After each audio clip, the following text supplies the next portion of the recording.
In this video, we are talking about all the things you need to know before moving to Bremerton, Washington. Consider this your survival guide for Bremerton, so stay tuned.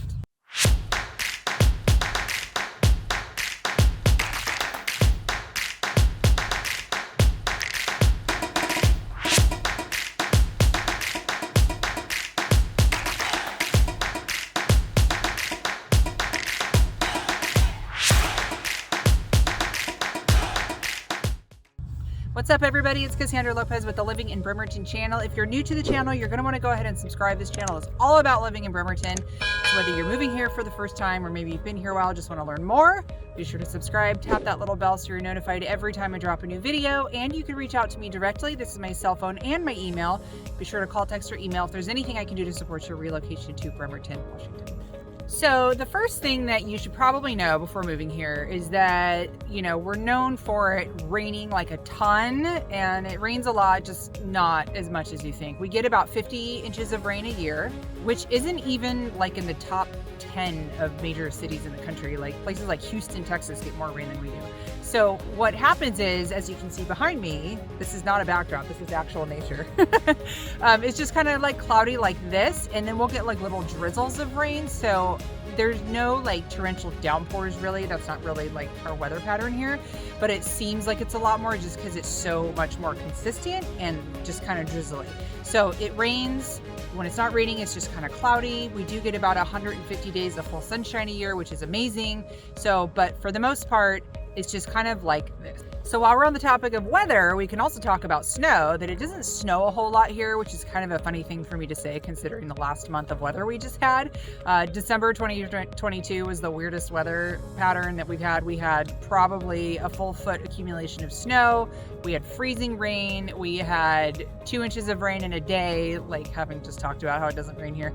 So we had flooding aligned with a king tide, so a lot of waterfront properties got pretty high tides in their yards. But for the most part, it doesn't snow a whole lot, and so we kind of don't know how to drive in the snow. We don't know what to do. They close schools if there's like a half an inch of snow on the ground. So, if you're from somewhere like in the Midwest where you just get tons of snow, and if they closed school for snow, like kids would just never go to school. So unlike here, we just so if you're coming from one of those super snowy areas, just be a little patient with the locals here because, admittedly, we're not super smart when it comes to driving in the snow. So flipping to warmer weather, if we're talking about summertime, the joke with the locals around here is that summer doesn't start until after the 4th of July. So I grew up in Northern California where it would start getting warm like in April, May. Here, it's still pretty chilly. It's, doesn't even break higher than 50 degrees until like mid-June. So springs can tend to be kind of long, kind of wet. Today happens to be New Year's Day 2023 as I'm shooting this. So as you can see, it's dry, but it's cool. I have my little half gloves on. It's about 45 degrees out, which is pretty typical. We had a few days in a row a couple weeks ago where it was down into the 20s. I see friends who are all around the world where they're posting it's minus 24, minus 30, and I'm like, that's not even a real number. How can you live there? Whatever. So we get, mild winters, and then summers are pretty mild too. They don't start until later. So, but once we do get into summer, like they're really, really pretty. They average like right around 80 degrees, like 75 to 80. They're perfect. We go weeks and weeks and weeks without any rain, so it's just sunny and beautiful. So it's quite a different story than our winter time and our spring. Switching to some lifestyle kind of things that are good to know around here. So if you're coming from an area of the country that is really hot and most of the homes everywhere you go have air conditioning, that's not going to be the case here. Only about 10 to 15% of homes here have air conditioning, central air, or the ductless mini splits. So the ductless mini splits are becoming a really good, more affordable in some cases alternative to central air. Like if a home was built without ducting in the first place, well, it doesn't make sense to like run ducting through and put central air. That's just really, really expensive. So what they end up doing is they do a ductless system. So it's more affordable and they're pretty efficient. They're for heating and for cooling. So it's kind of a double whammy. And just so you're aware, if you're coming from a place that has AC, you may not have it when you get here. So maybe invest in some fans or buy a portable AC on Amazon. If you are moving here and you have a pet, cat or a dog, or you're considering getting one, we are a super pet friendly area. There are dog parks all over the place. There's a million trails all over. If you don't have a dog, you may just want to get a dog just so you can start exploring out the trails with your furry little four-legged friend. There's tons of groomers everywhere. There's even portable groomers. So if you don't want to leave your house or can't, you can have the groomer come to you. So really, really pet-friendly state. And I should know I have 2 shepherds and a couple of cats, and they get very well taken care of. So the Pacific Northwest in general is known for being very outdoorsy, as I mentioned previously. Tons of trails, tons of hiking, boating, water sports. Like behind me in the summertime, this is Dyes Inlet right behind me. This is full of boats, canoes, kayak. There's actually a rowing club out of Silverdale, so they're out here practicing. There's sailing lessons go on out here, so all kinds of stuff going on in the warm weather. It's a lot of fun, but not everybody's into the outdoorsy sports. So if you're not into the outdoorsy stuff, there's still plenty of things for us to do if you want to stay indoors. So we have like game rooms, and we have tons of arcades, movie theaters, libraries, restaurants, shopping, lots of breweries and wineries. Point is, there's still tons of stuff to do inside if you're not a very outdoorsy style person. Here's an interesting fun fact, if you've never been to Washington State, is that marijuana is legal here. So maybe the state you're coming from, it's legal, and so it's not going to be that much of a thing. But if you're coming from a state where it's not legal and you come here, it's pretty prevalent in regards to like the store frontage and the signage. So you're going to kind of see it like everywhere. They're not on every corner, but they kind of stand out if you're not used to seeing them. So just something to keep in mind, that is a thing here. Being on the Kitsap Peninsula, so we are kind of right in between the Olympic Peninsula and the Puget Sound and across from Seattle. We're not really in a very busy metropolis. So we're pretty spoiled when it comes to traffic. If there's traffic, it's not typically due to gridlock or work hours. It's usually like an accident or road construction. There is one area in town that is really, really known for the daily traffic, and we call it shipyard traffic, and that is heading Highway 3 south out of Bremerton through Gorst if you're traveling like to Belfair or Port Orchard areas. And the reason being is that Highway 3 has 2 lanes south, and then Charleston Avenue has 2 lanes south, and they just bottleneck into like 1 lane, and the traffic can back up pretty significantly for miles because everyone getting off work at Bangor and PSNS and Naval Base Kitsap, they all kind of get off work at the same time, and everyone starts heading home, and they just like, you know, block all the traffic. It's just traffic. So that's the one predictable traffic pattern that we do have around here. Everywhere else is just going to kind of just be, you know, maybe minor rush hour, but we don't have 5-lane freeways. We're not going to have city style traffic here. So we're kind of spoiled in that regard. But just keep in mind that if you work in Bremerton but live in South Kitsap or Mason County, that you are going to encounter that shipyard traffic at least Monday through Friday. If you're coming from a place in the country or maybe somewhere else in the world that has a very low cost of living, then you may have a little sticker shock when you get here, because our cost of living can be kind of high, specifically in regards to housing. Our gas prices right now, we're at about $3.25 a gallon.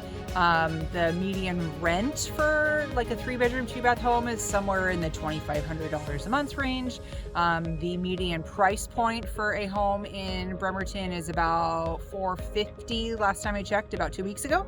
And that's for homes sold in the last 30 days. So it's like hyper current data.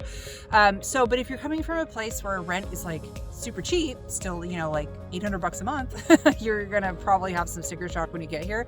Having said that, we're still far cheaper, like half as expensive as like places like Seattle and like San Francisco and San Diego. Last I did my data research comparing Bremerton to Seattle, the median home price was literally double. So for the same 3-bed, 2-bath house in Bremerton, it's going to cost you twice as much if it were in Seattle. So just some perspective, but it's all relative, right? So if you have a great job and you know all that stuff, then it should be fine. Okay, let's talk about the crime rate for a second, because I get a ton of people asking me like, I've heard about Bremerton, or I'm being stationed in Bremerton and I've never been there, or my family lives there and I'm moving out. What about the crime? Because everybody is concerned about the crime rate. To which my response is always, it's relative. I mean, I've lived here for almost 23 years. I've never been the victim. I've never witnessed any major crime. Now, I'm not saying that it doesn't happen. It just means I don't hang out in those circles with those people who would commit those crimes, right? So I'm kind of blind to it. I know that it's there. I know that most of it is like petty theft, like somebody stole a package off a porch, like that kind of thing.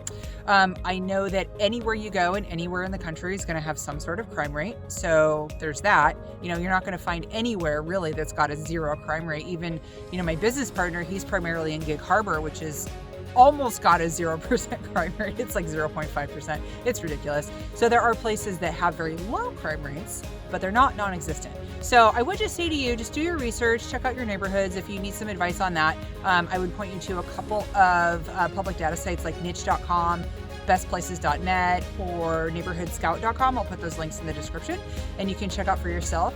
But if you have any specific concerns about specific neighborhoods or suburbs that you would like to explore, feel free to reach out and I'll help you out as best. So if you are into water sports or events or things like that, you can see all behind me, those are all just home lined shores, and so all those properties are waterfront.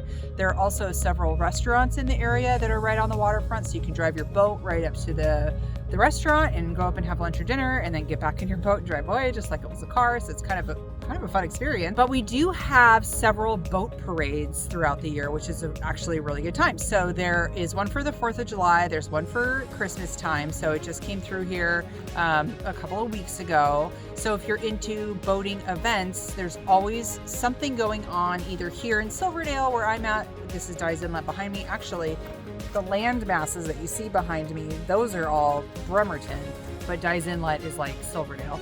You're going to have boating events up in Polsbo. So if you're like in Liberty Bay, you're going to have boating events down in the Port Washington Narrows, which is divides East and West Bremerton. So wherever you are, there's going to be some sort of cool boating water event going on during the season. Speaking of boats, if you've never been to a military town before, then you are going to see a couple of things that are new to you, which is the sight of the just ginormous ships, right? So I used to be stationed on an aircraft carrier. I was also on an oiler, so they're quite different sizes, but if you've never seen or been on one, they all look giant and they're pretty cool. They're like little floating cities once you're fully manned and out to sea. But they come and go a lot for workups or for deployments and things, and so you'll see the ships sailing off, and it's pretty cool. It's given to the public notice that when they're coming and going, and so you can go out to any public beach or any shoreline that they may be passing by, or a lot of people step out on their backyards if they have waterfront properties, and everyone stands there and waves, and they have flags, and it's pretty cool, especially if they're coming home from a 6-month or longer deployment. It's pretty cool to see our sailors coming home. So if that's something that you've never seen before, I really, really encourage you to take advantage of that, because I just feel really patriotic and proud of my service and proud of all of their service, to be living in this area and being able to experience that for myself. Okay, so geographically, Bremerton's actually really large. I think it is second to Port Orchard, which is all of South Kitsap. South Kitsap is going to be South Kitsap or Port Orchard is going to be probably geographically the largest, but Bremerton is actually really large. So it goes all the way west out towards Seebeck, Wildcat Lake. It goes south to Gorst. It goes south to Port Orchard. There's actually some areas in South Kitsap that are still City of Bremerton city limits, but they're in South Kitsap, so they go to South Kitsap School District, which is kind of weird because the rest of Bremerton is either Bremerton School District or Central Kitsap. And then it goes all the way east out to Manette, Illahee, Brownsville, and then up north to where I am in Bremerton. Like I said, the Bremerton-Silverdale line is like right there. So I'm just in the very, very south part of Silverdale here. But geographically, it's really, really large. Obviously, there are some places that are more population dense than others, some places that are more rural and have more acreage, some places that are more suburban feeling. Downtown's going to be pretty dense as far as population. It's going to have all of the apartments and all of the condos and things like that. So just keep in mind when you're looking in Bremerton, it's so much more than just the city limits of Bremerton. So if you're in the mood for any kind of ethnic food, we've totally got you covered. There's everything from Greek to Indian to Chinese to Japanese to Korean to Mexican, all over the place. I actually took my kids out to a Mexican restaurant last night. They loved it. So if you're in the mood for any kind of food that is from around the world, then you are probably not going to be disappointed. There may be a couple of places that we don't have, but we have like the Vietnamese, all the pho restaurants, and we have all the Thai restaurants, and a lot of these seem to be Asian culture foods, but I mean, you really can't go wrong there. They're all really good. So just Google it or map it or find a place near you that is suiting your fancy for that day, and I'm sure you'll find. And the last thing on our list today is we don't have a whole lot of bugs. So if you're coming from somewhere that's just got like the Midwest, like I have family in the Midwest, and you can't drive your car 10 feet and have not have all these bugs in your grill, right? So we don't have a lot of bugs here. We don't have cockroaches. It's too cold for cockroaches here. We don't have crickets. So I grew up in Northern California, so we always kind of left the windows cracked at night and you could hear the crickets and it was really lovely. Well, we don't have that here. What we do have is stink bugs. And for whatever reason, this fall and this winter, they have been out. They've been all over. And stink bugs are really hard to get rid of. And they just kind of hang out. They don't really cause a nuisance, but you don't want to squish them and you don't want to make them mad because then they get rid of all that scent stuff and it just stinks, hence the moniker, but it's gross. Anyway, so we've had some of those, obviously the typical like ants and things like that. But I mean, we don't have a plethora of insects that are like a nuisance style insect. If you like that video, go ahead and give me a thumbs up, tap that little bell so you're notified every time I drop a new video. That was just a broad bird's eye view of things you can expect when moving to Bremerton. But if you have any specific questions I didn't address, please be sure to reach out to me. Call, text, or email. Let me know how I can support your relocation to Bremerton, Washington. Bye for now.